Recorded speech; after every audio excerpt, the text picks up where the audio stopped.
প্রিয় সাথী ও বন্ধুগণ, সাংস্কৃতিক মিডিয়ার পক্ষ থেকে প্রত্যেককে জানাই আন্তরিক মোবারকবাদ।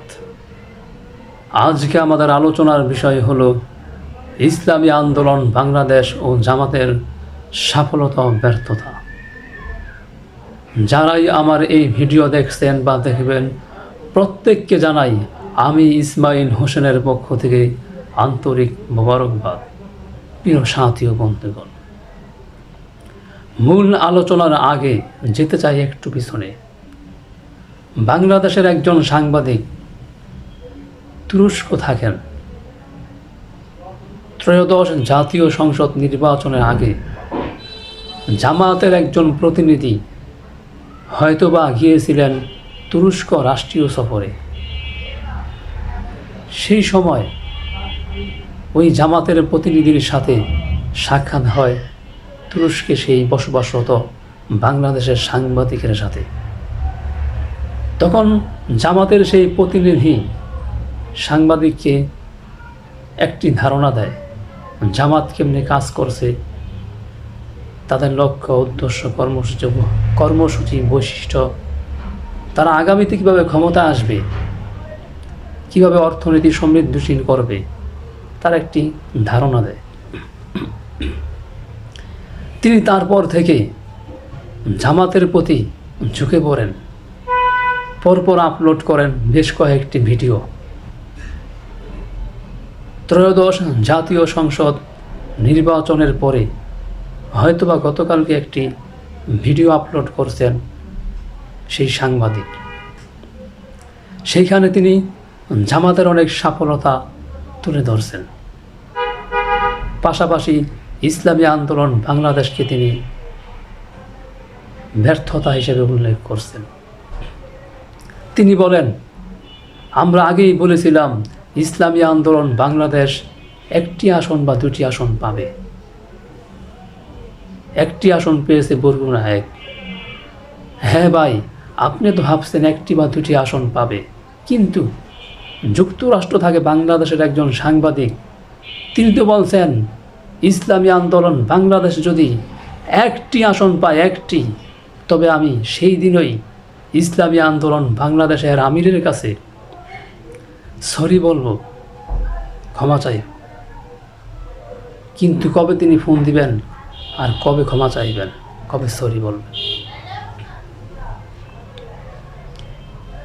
প্রিয় সাথী ও বন্ধুগণ, আপনি বলছেন ইসলামী আন্দোলন বাংলাদেশ 143টি আসন চায়। সেই ভিডিওতে জামাতের কাছে 143টি আসন চেয়েছে। ইসলামী আন্দোলন বাংলাদেশ কারো কাছে, এক কোনো ব্যক্তির কাছে 143টি আসন চায়নি, বরং 10 দলীয় সমঝোতার কাছে ইসলামী আন্দোলন বাংলাদেশ তাদের এ গ্রেডের কথা জানিয়েছে যে আমাদের এতজন এ গ্রেড আছে, যোগ্য প্রার্থী আছে, আলোচনা সাপেক্ষে যেই কয়টা হয়। তিনি এমন বলছেন কি জামাত বা কোনো একক কোনো দলের কাছে ইসলামী আন্দোলন বাংলাদেশ আসন চায়নি, বরং দাবিও করেনি। অথচ আপনি বললেন ইসলামী আন্দোলন বাংলাদেশের সিনিয়র নায়েব আমির তার আসনেই হেরে গেছে। হ্যাঁ ভাই, হেরে গেছে, কিন্তু কিভাবে হারছে সেটা তো আপনাকে বুঝতে হবে। বিরোধী দলরা, বিরোধী পক্ষরা শত কোটি টাকা বরিশাল 5 ও 6 ঢালার পরেও ব্যাপক ভোটে, বিপুল ভোটে জয়লাভ করছে ইসলামী আন্দোলন বাংলাদেশ। কিন্তু বিভিন্ন মেকানিজম করে ইসলামী আন্দোলন বাংলাদেশ সিনিয়র নায়েবে আমির ও তাদের সহযোগীদের অনেকগুলো আসন পরাজয় দেখানো হয়েছে। প্রমাণ মামুনুল হক। মামুনুল হকের তো জোটে ছিল, জামাত অনেক সহযোগিতা করছে, কিন্তু জিততে পারলো না কেন? এজন্যই পারে নাই আন্তর্জাতিকভাবে আগেই সিদ্ধান্ত হয়েছে ইসলামী আন্দোলন বাংলাদেশ কোনো সর্বোচ্চ মানের রাজনৈতিক ধর্মীয় নেতা বা মামুনুল হকের মতন ব্যক্তিত্বরা যাতে করে কোনোভাবেই সংসদে ঢুকতে না পারে, তবে ইসলামপন্থীদের উত্থান ঘটতে পারে। যে আন্তর্জাতিক মেকানিজম আপনি কেন বুঝতেছেন না? তার প্রমাণ 10টা বা 11টার পর থেকে 2-3 ঘন্টা পর্যন্ত রাষ্ট্রীয়ভাবে ফল ঘোষণা বন্ধ ছিল। একটার পরে ঘোষণা করে অমুকে পাস, অমুকে ফেল, অমুকে জয়, অমুকে পরাজয়। এটা মেকানিজম, এটা সিলেকশন। এবারে নির্বাচন সুষ্ঠু হলেও, 13 জাতীয় সংসদ নির্বাচন সুষ্ঠু হলেও কিন্তু ফলের মধ্যে কারচুপি হয়েছে, যার জন্য ইসলামিক স্কলাররা বিজয়ী হতে পারে নাই। হয়তো তাদের এই পরাজয় একদিন ডেকে আনবে বিজয়, নিয়ে যাবে অনেক বড় বিজয়ে।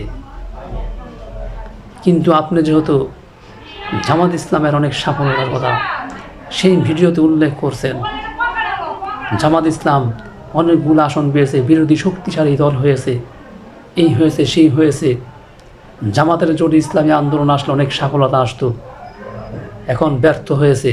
তাহলে জামাতের সফলতা একটু দেখে আসি।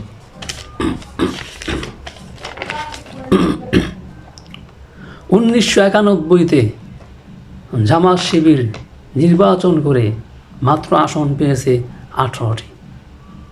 আবার 1996-তে জামাত আওয়ামী লীগের সাথে জোট করে নির্বাচনে আসন পেয়েছে মাত্র 3টি।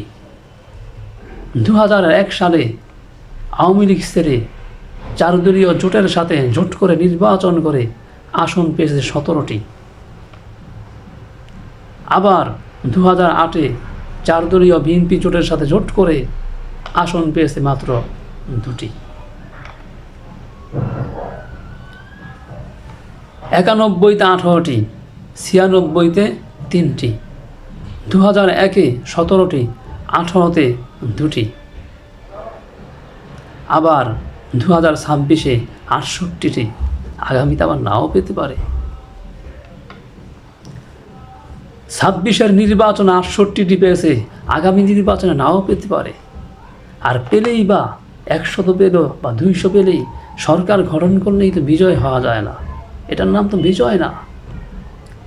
বিজয় হবে ওই দিন মানবতার, যেই দিন রাষ্ট্র ক্ষমতায় গিয়ে ইসলাম, দেশ, মানবতার জন্য কাজ করে সাফল্য দেখাতে পারবে কোনো সংগঠন, সেটার নাম হলো বিজয়। 10টি, 20টি, 100টি, 200টি আসন পেলেই তো বিজয় হয় না। এখন হয়তো বা অনেকেই বলবেন, ইসলামী আন্দোলন বাংলাদেশ কয়টি আসন পেয়েছে? প্রিয় সাথী ও বন্ধুগণ, ইসলামী আন্দোলন বাংলাদেশ তো ক্ষমতার রাজনীতি করে না। ইসলামী আন্দোলন বাংলাদেশ যদি ক্ষমতার রাজনীতি করত, তবে বিগত দিনে আওয়ামী লীগ, বিএনপি, জাতীয় পার্টি জোট মহাজোটের সাথে রিয়াজু করে ক্ষমতার মস্তদে অধিষ্ঠিত হতে পারত। কিন্তু তারা ক্ষমতা চায়নি, শরিয়াকে কুরবানি করেনি। ক্ষমতা হারিয়েছে কিন্তু ইসলামকে টিকিয়ে রাখছে। ইসলাম নেই যেইখানে ইসলামী আন্দোলন বাংলাদেশ নেই সেইখানে, শরিয়া নেই যেইখানে ইসলামী আন্দোলন বাংলাদেশ নেই সেইখানে। ইসলামী আন্দোলন বাংলাদেশ আগেই ঘোষণা করেছে, ক্ষমতার পালাবদল নয়, কাঙ্ক্ষিত মুক্তির জন্য দরকার আদর্শিক পরিবর্তন। এখন হয়তো বা বলতে পারবেন, তাহলে ইসলামী আন্দোলন বাংলাদেশের উচিত রাজনীতি ছেড়ে খানকায় থাকা। না, এটা ভুল ধারণা। আমার নবী, বিশ্বনবী সাল্লাল্লাহু আলাইহি ওয়াসাল্লাম রাষ্ট্রের প্রধান ছিলেন, খানকার প্রধান ছিলেন। তাহলে হয়তো বা অনেকে বলবেন, তাহলে আপনারা কিভাবে ক্ষমতার মসনদে আসীন হবেন? হ্যাঁ, বিশ্বনবী সাল্লাল্লাহু আলাইহি ওয়াসাল্লামের 23 বছর নবুয়তি জিন্দিগিতে 13 বছর ছিল মক্কি জিন্দিগি, 10 বছর ছিল মাদানী জিন্দিগি। এই 13 বছরের মধ্যে তিনি একটি যুদ্ধ করেননি। তিনি মার খেয়েছেন, রক্ত দিয়েছেন, জীবন দিয়েছেন, শহীদ হয়েছে, গাজী হয়েছে। সাহাবাই কেরামদের শিক্ষা দিয়েছেন কিভাবে নামাজ পড়তে হবে, রোজা রাখতে হবে, হজ করতে হবে, জাকাত দিতে হবে, কিভাবে সুমহান আদর্শের উপর চলতে হবে, মানুষের সাথে সুসম্পর্ক রাখতে হবে। ইমানি ব্যক্তিত্ব হিসেবে প্রতিষ্ঠিত করছে। আর বাকি 10 বছর মাদানী জিন্দিগিতে রাসূল নিজে একাধিক যুদ্ধের সেনাপতিত্ব দায়িত্ব পালন করছে।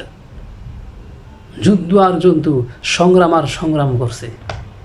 তদ্রূপভাবে ইসলামী আন্দোলন বাংলাদেশ প্রতিষ্ঠিত হয়েছে 1987 সালে। আজকে তাদের বয়স 38। এই 38 বছর ছিল ইসলামী আন্দোলন বাংলাদেশের মক্কি জিন্দিগি। এবার আসছে মাদানী জিন্দিগি।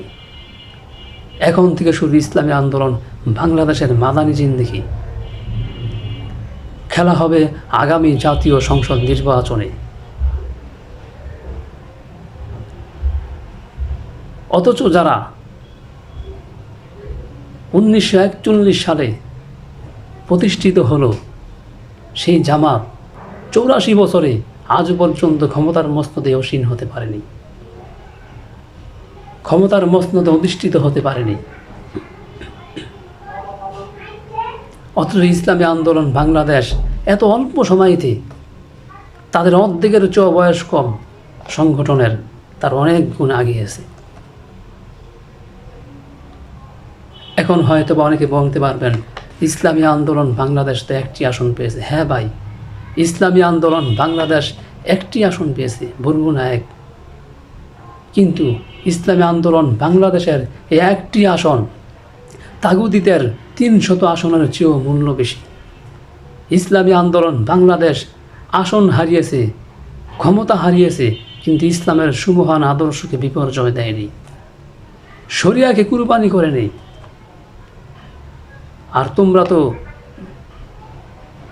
ক্ষমতায় যাওয়ার একটু সময় হয়েছে আমেরিকার পায়ে ধরা শুরু করছ, ভারতের পায়ে ধরা শুরু করছ। সৎ লোকেরা শাসন চাই, আল্লাহর আইন চাই, 84 বছরের স্লোগান উঠিয়ে দিছ, শরিয়াকে বাদ দিয়ে দিছ, ইসলামকে বাদ দিয়ে দিছ। তাহলে নামের সাথে ইসলাম রাখছো কেন? তোমরা তো সেকুলার সংগঠন, তবে জামাত ইসলাম রাখছো কেন? ইসলাম বাদ দিয়ে জামাত রাখো, সেকুলার ভিত্তিক ক্ষমতায় যাও, আমাদের কোনো আপত্তি নেই। কিন্তু ইসলামের নাম ব্যবহার করে কথায় কাছে মিল রাখবে না, তাহলে তোমরা মুনাফিক হিসাবে চিহ্নিত থাকবে। প্রিয় সাথী ও বন্ধুগণ, কথা একটাই, ইসলাম সবার আগে, ক্ষমতা পরে। যেই ক্ষমতা অর্জন করতে গিয়ে ইসলামই থাকে না, সেই ক্ষমতা আমাদের দরকার নেই। আর যেই ক্ষমতা অর্জন করতে গিয়ে ইসলাম থাকে, সেই ক্ষমতা আমাদের দরকার। আমরা যদি কিয়ামত পর্যন্ত 1টি আসনও না পাই ইসলামী আন্দোলন বাংলাদেশ, তাতে কোনো দুঃখ নেই, কিন্তু ইসলাম ঠিক থাকতে হবে। ইসলামী আন্দোলন বাংলাদেশ সমঝোতার আয়োজন করেছিলেন। একটা পর্যায়ে দেখলেন ইসলামী আন্দোলন বাংলাদেশকে খেয়ে ফেলব মুনাফিকরা, তাই নিজের মান সম্মান, ইসলাম, ইজ্জত আবরু নিয়ে তারা ভিড় হয়ে আসছেন। কিন্তু যারা মুনাফিকি করছে, বিশ্বাসঘাতকতা করছে, ইতিহাসের পাতায় তারা বিশ্বাসঘাতক মির্জাফর হিসেবে চিহ্নিত থাকবে। ইসলামী আন্দোলন বাংলাদেশ দমিয়ে যাওয়ার কোনো সংগঠন নয়। ইসলামী আন্দোলন বাংলাদেশ সামনের দিনগুলো দেখতে পাবেন অনেক বড় সাফল্য। কথা একটাই, ইসলাম আগে, ক্ষমতা পরে। আমরা ওই ইসলাম চাই, ওই ক্ষমতা চাই, যেই ক্ষমতা অর্জন করতে গিয়ে ইসলাম ঠিক থাকবে। আমরা ওই ক্ষমতা চাই না যেই ক্ষমতা অর্জন করতে গিয়ে ইসলাম থাকে না। প্রিয় সাথী ও বন্ধুগণ, হতাশ হওয়ার কিছুই নেই। আল্লাহ রব্বুল আলামিন বলছেন, তোমরা নৈরাশ হও না, ধৈর্য হারা হও না, তোমরাই বিজয় হবে যদি তোমরা মুমিন হও। ইসলামী আন্দোলন বাংলাদেশ যদি ন্যায় নীতির উপর অটল থাকতে পারে, ইমানের উপর অটল থাকতে পারে, একদিন তাদের বিজয় আসবে। ইসলামী আন্দোলন বাংলাদেশ একদিন সফল হবেই।